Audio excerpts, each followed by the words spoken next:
Hello friends, तो जल्दी से लाइए दही और उसमें मिलाइए स्वाद के लिए शुगर और उसे मिक्स करना स्टार्ट कीजिए।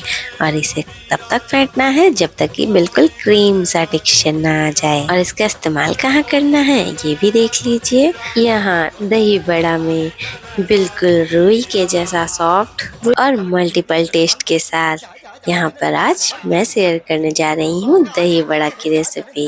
तो इसके लिए चलिए स्टार्ट करते हैं। सबसे पहले इमली की खट्टी मीठी चटनी के साथ। तो इमली को हमने यहाँ पर गर्म पानी में भिगो कर रख दिया है 30 मिनट्स के लिए। देन आफ्टर इसकी चटनी प्रिपेयर करेंगे और लेट्स सी दही बड़ा की recipe. So at first welcome back to our channel friends, easy recipes with Aaru's kitchen.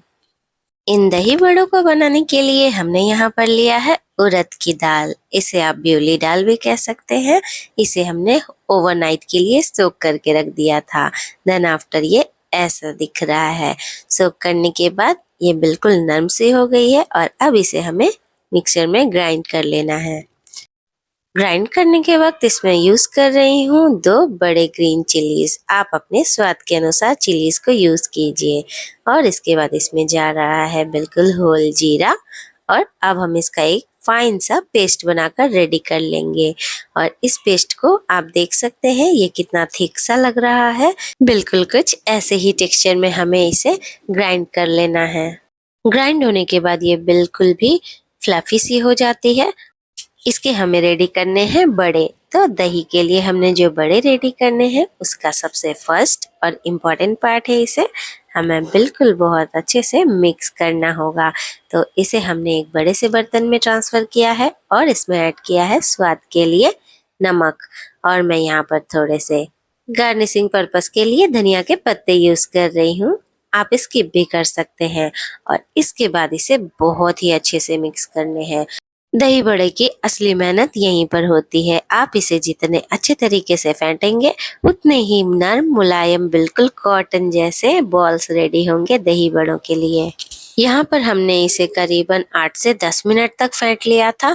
और कुछ इस तरीके से फेंटने के बाद ये साइज में बिल्कुल आपको डबल सी दिखेगी, क्योंकि इसमें पूरी तरीके से एयर फिल हो जाता है।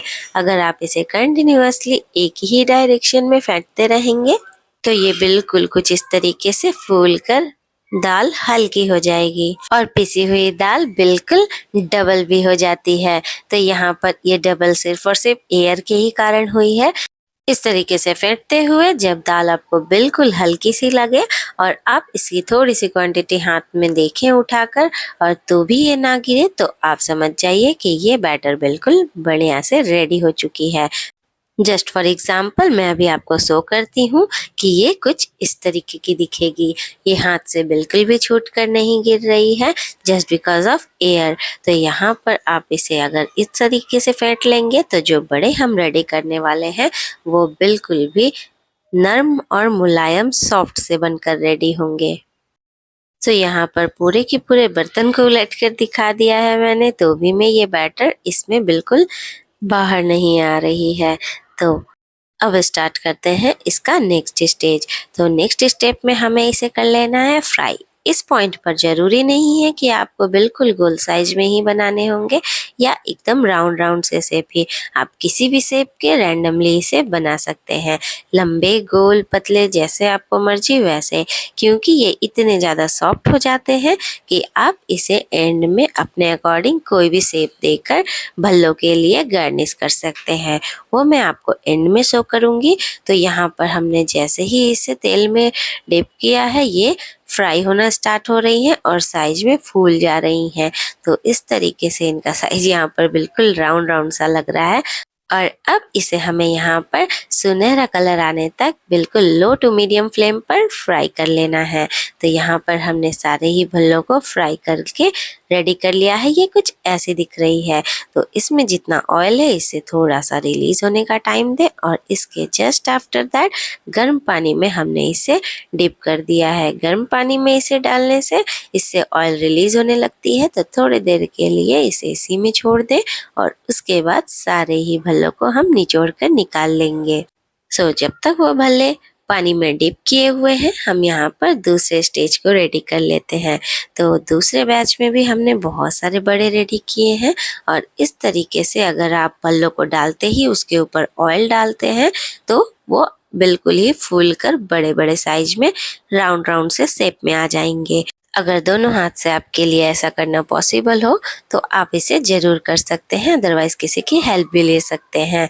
तो ऐसे हमारे सारे दही बड़े हमने यहाँ पर बनाकर रेडी किए हैं और तब तक डीप किए हुए जितने भी बड़े वहाँ पर पानी में हमने रख रखे हैं उसे हमें निचोड़ लेना है। सो हमें यहाँ पर गोल्डन गोल्डन कलर के बड़ों को डाला था पानी में और पानी में ये कुछ गोल्डन डालने के बाद थोड़े देर हमें वेट कर लेना है और थोड़े देर वेट करने के बाद इसका कलर थोड़े वाइट वाइट सा दिखने लगेगा कुछ इस तरीके से। और इसके बाद ये देख सकते हैं इनके शेप और इसे बिल्कुल हल्के हाथ से पानी को निचोड़ देना है। अब इस पॉइंट पे आप चाहें तो इनका इजीली बॉल्स बना सकते हैं, आप किसी भी शेप में इसे इजीली सर्व कर सकते हैं। तो मैंने इसे बॉल शेप दिया था क्योंकि ये बहुत ही सॉफ्ट से है और इजीली शेप देना पॉसिबल भी है। सो आप देख सकते हैं कुछ इस तरीके से मैंने इसे हाथ में कुछ ऐसे इसके पानी को निकाला और इसे बॉल्स का शेप दे दिया। तो इस तरीके से बॉल बना लेंगे और देन आफ्टर अब आती है सर्विंग की बारी। मनचाहे शेप में बड़ों को रेडी करें और इन बड़ों के ऊपर डालिए ठंडी ठंडी बिल्कुल मीठी मीठी सी दही। इससे भल्लों में स्वाद बहुत ही अच्छा आता है क्योंकि दही यहाँ पर मीठी सी है और इमली की चटनी जो हमने यहाँ पर बना रखी है वो हल्की सी खट्टी तीखी सी है और इसके साथ हम यहाँ पर यूज़ करने वाले हैं बिल्कुल ग्रीन सी चटनी। तो ग्रीन और इमली की रेड सी चटनी बनाइए और इसे सर्व कीजिए। वाइट वाइट बॉल्स के ऊपर जब रेड और ग्रीन का कॉम्बिनेशन आता है तो फुल टू कलर्स वाली फीलिंग आ जाती है। तो इस होली ज़बरदस्त से कलर के साथ आप बनाइए ऐसे कुछ गार्निशिंग के साथ दही भल्ले। दही भल्लों वाला स्पेशल मसाला इसमें ऐड कीजिए जिसे बनाना बहुत ही आसान है। जीरा, काली मिर्च, लाल मिर्च, इन सारे मसालों को ड्राई रोस्ट करके इसका पाउडर बना लीजिए और इसमें मिलाइए काला नमक और चाट मसाला और इस मिश्रण वाले मसाले को इसमें मिक्स करके आप स्प्रिंकल कीजिए। देन आफ्टर आप स्वाद देखिए इस दही बड़े का। ऊपर से गार्निशिंग पर्पस के लिए थोड़ी सी रेड चिली अलग से ऐड कर देना है और ये रही रेडी हमारी होली स्पेशल दही बड़ा। ऐसे दही बड़ों को जब आप परोसेंगे तो रेडी रहिए अपनी वाहवाही सुनने के लिए इस Holi. So happy Holi friends, make your Holi happy, colorful and healthy. If you like our videos, please be with us and thank you for watching our videos. Aru's Kitchen, don't forget to subscribe and hit the notification bell, new videos every day.